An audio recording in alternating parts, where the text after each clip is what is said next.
Okay, let's unpack this. Um, I want you to imagine an engineering marvel, right? Right. Something that operates flawlessly for like 2 decades. A practically immortal mechanical platform. Exactly. A platform that withstands the elements, catches hundreds of targets, and, never suffers a structural failure.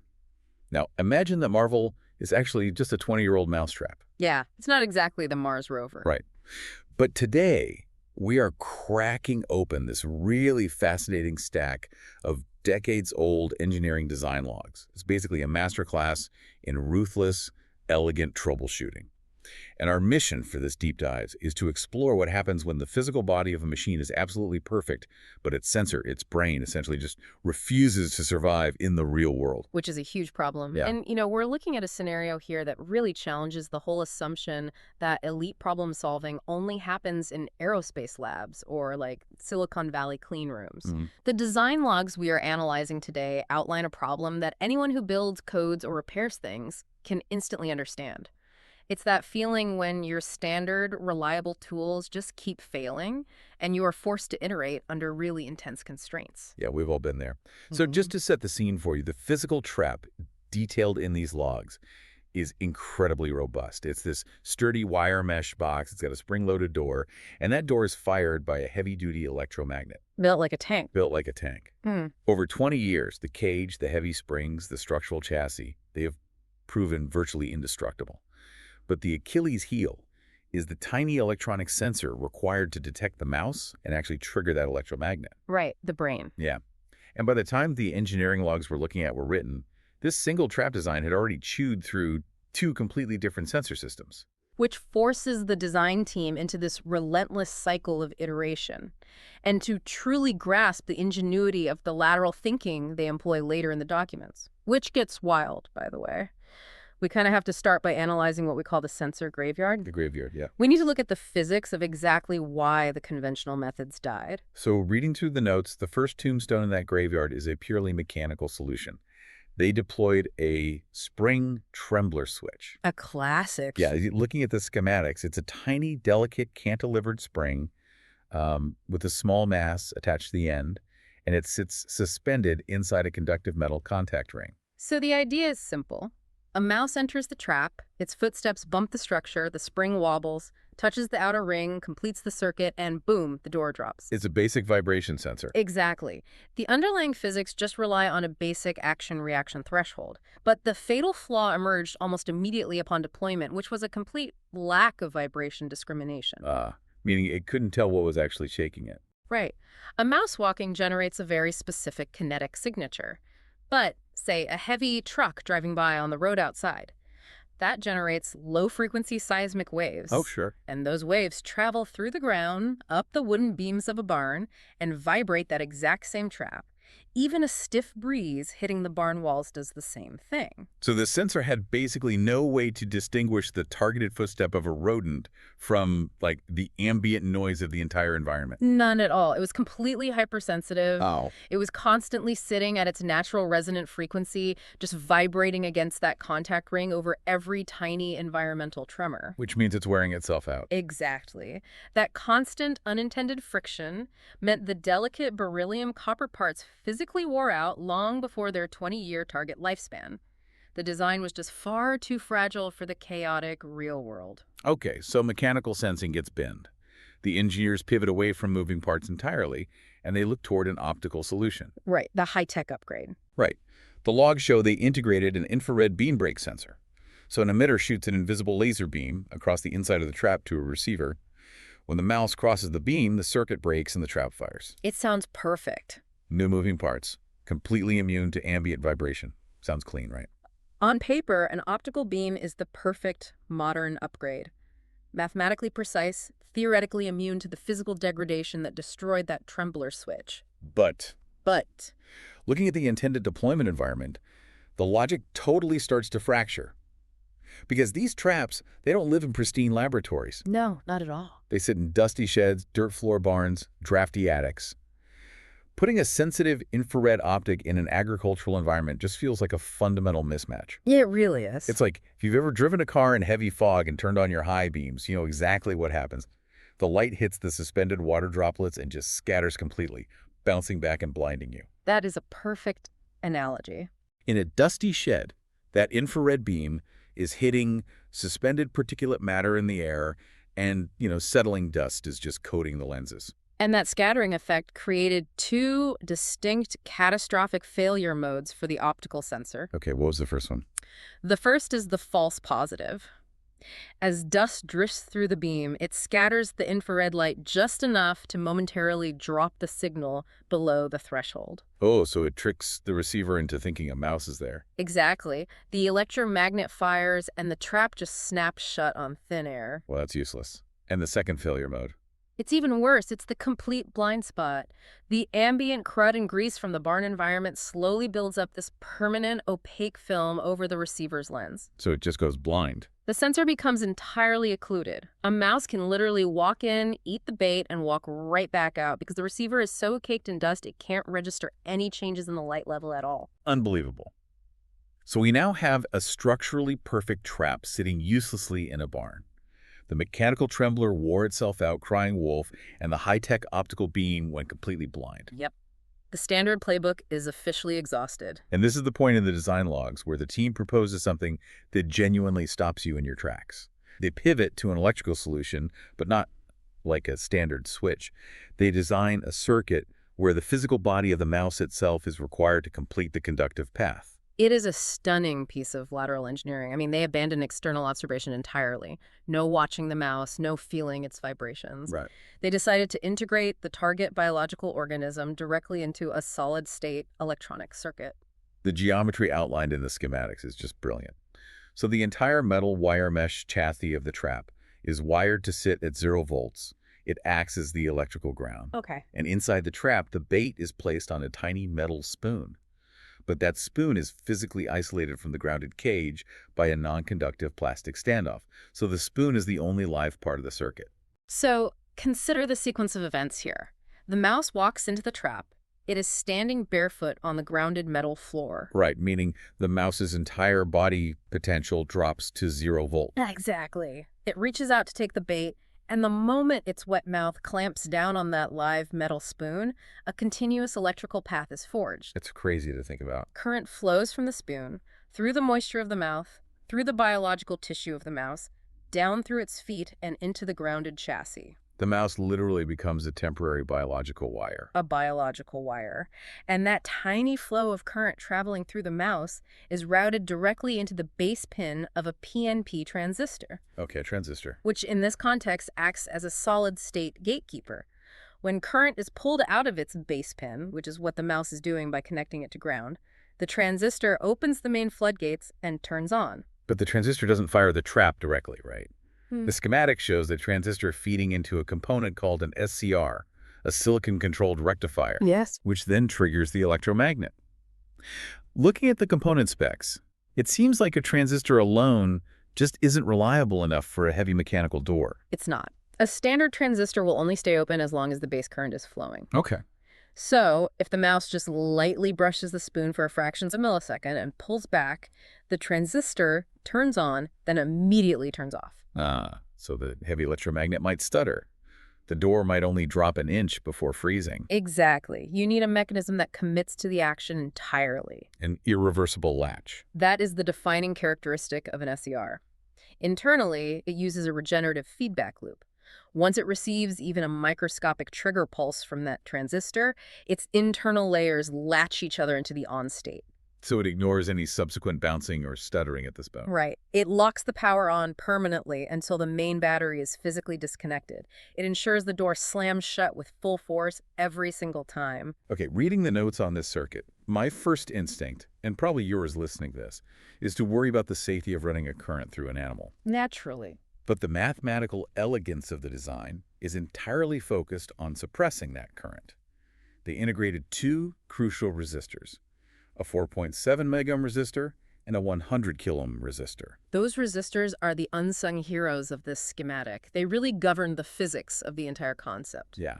To visualize what's happening, you can think of a resistor like a massive kink in a water hose, right? It physically impedes the flow of electrons. It's a good analogy. The 4.7 megohm resistor is placed to keep the transistor's gate tightly shut against any stray atmospheric voltage. But the 100 kilo ohm resistor is wired directly in line with the bait spoon. Right. And by applying Ohm's law, that massive resistance chokes the electrical flow down so severely that only about a quarter of a milliamp, 0.25 milliamps, can possibly reach the spoon. That specific value is critical.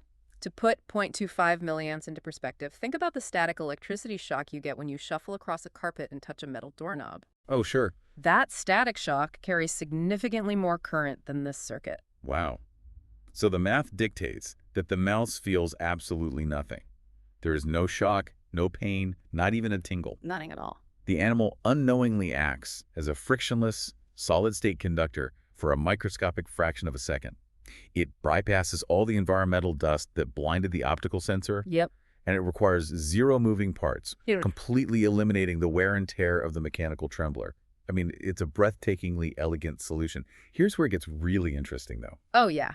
Because as we move to the next page of the design review, You kill it. this brilliant schematic is unceremoniously killed by the review board. Why? It's so good. Because theoretical elegance, no matter how mathematically sound, rarely survives contact with the messy, unpredictable reality of biology. Right. The review board's notes just tear the concept apart based on biological variables, because the entire circuit hinges on the mouse acting as a reliable, predictable conductor with a known electrical resistance. And biology just doesn't adhere to strict manufacturing tolerances. No. The variables are immense. Consider the mouse's fur. Keratin is a natural dielectric. It's an insulator. Oh, right.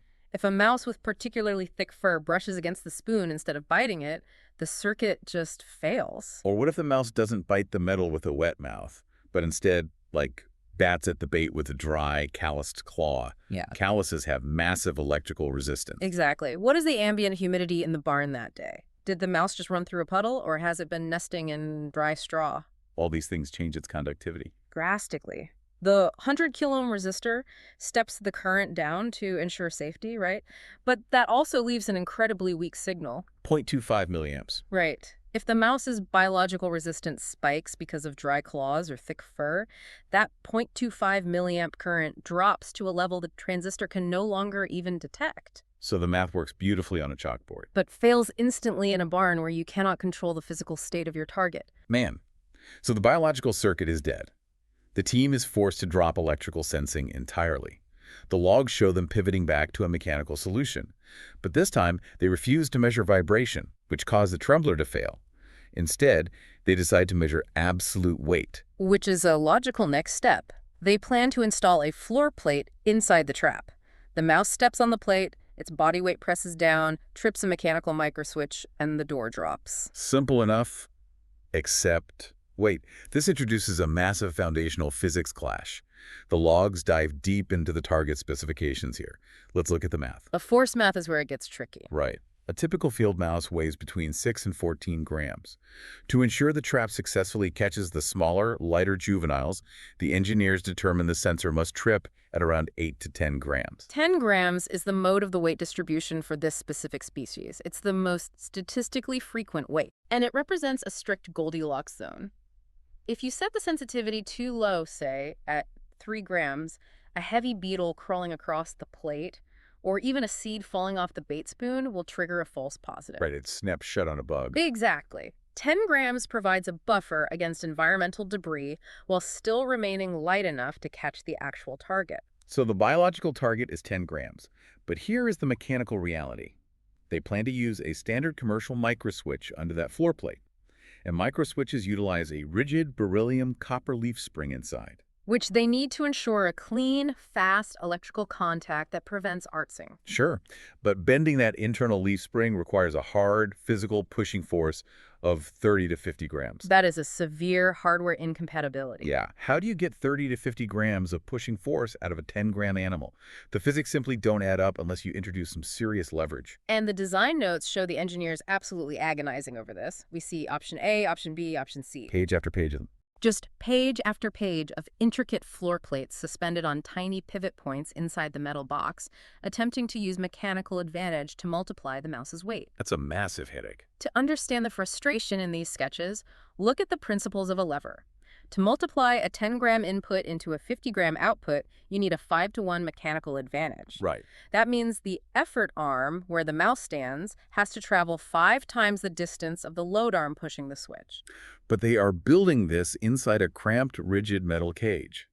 There isn't enough vertical clearance for a floor plate to travel that far. No, there isn't. And furthermore, adding pivot points and hinges introduces static friction. Ah, of course. If the friction of a tiny steel hinge requires 4 grams of force just to begin moving, almost half of your target's weight is lost before it even reaches the lever. So they're realizing that by designing highly sensitive, hyper-complex internal levers, they are walking right back into the exact same trap that ruined their very first design.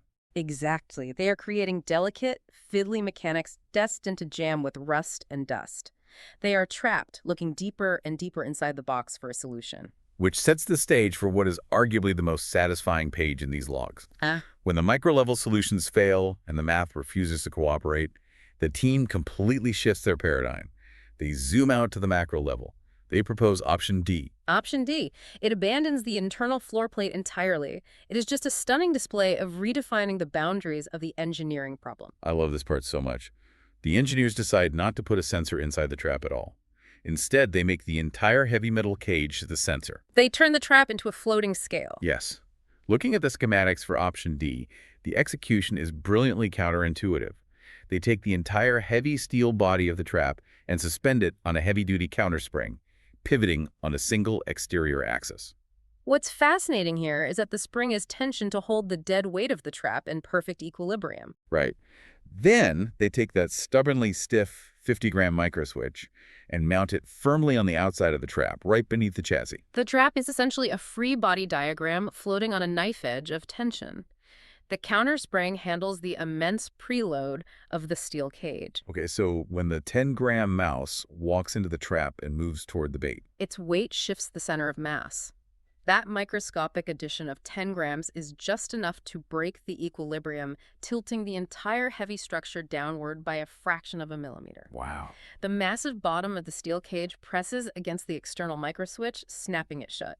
They completely sidestep the leverage problem. They don't need the mouse to push a stiff mechanical spring directly.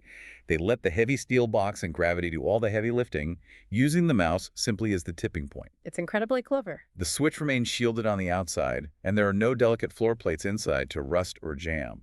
The box weighs itself. It is a conceptual triumph.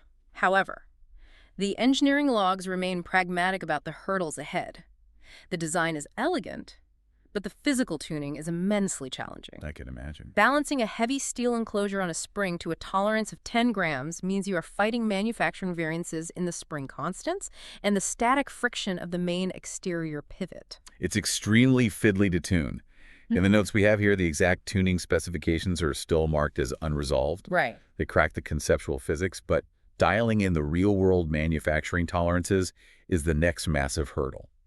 Yet what makes this entire stack of documents a true masterclass isn't just the final concept of option D. No, it's not. It is the timeline stamped at the top of these pages. The velocity of this ideation is incredible. The proposal of the electrical PMT transistor circuit, the rigorous biological review that dismantled the 0.25 milliamp assumptions, the mechanical pivot to weight measurement, the complex force calculations regarding the 10-gram target versus the 50-gram switch, the intricate internal lever sketches of options A, B, and C, and finally, the paradigm-shifting breakthrough of option D. All of it. Every single one of those steps, all that math, all that rigorous debate happened in a single day. A single day. For anyone studying design or troubleshooting, this is the gold standard of process agility. Every decision is logged, every assumption is mathematically challenged, and most importantly, every failure is documented with precise reasoning for why it failed, preventing the team from repeating the same physics errors. So we've tracked the journey of this incredibly stubborn trap. It survived the fragility of the mechanical tremblers. It survived the blinding particulate dust that defeated the high-tech optical beams. Yep.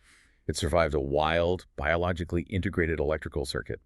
And it finally arrived at the floating counterspring scale of option D. The core lesson from these logs for anyone listening is that world-class design is rarely about getting the perfect answer on the first attempt. Exactly. It is about building a process that allows for rapid, documented failure. It's about having the intellectual flexibility to recognize when the math is fundamentally fighting you and having the courage to completely alter your perspective, like realizing you don't need to build a scale inside box if you can just weigh the box itself. Documented failure and intellectual flexibility. That is a fantastic takeaway. And that brings us to a final thought for you to mull over as we wrap up today's deep dive. What is it? Well, think about a stubborn, complex problem you are facing in your own life right now or in your current project. Are you stuck endlessly redesigning a complicated floor plate inside the box? Ooh, that's a good question. Are you trying to force the physics or the logic to work on a solution that is fundamentally flawed? Ask yourself, what would your option D look like? How could you step back, redesign the environment itself, and completely redefine the boundaries of the problem? It is a really clarifying lens for breaking out of a tunnel vision loop. Mhm. When the internal mechanics fail, zoom out to the macro level. Absolutely. Well, that wraps up the conceptual phase of this engineering saga. Next time, we are diving into the subsequent logs to see what happens when the theoretical floating box of option D had to be machined into cold, hard metal during the prototyping stage. That spring tuning problem is going to be massive. Oh, we'll see exactly how they tackled it. Until then, keep looking for your option D, and we'll catch you on the next deep dive. Remember, even when the standard tools fail completely, elegant solutions are usually hiding just outside the box.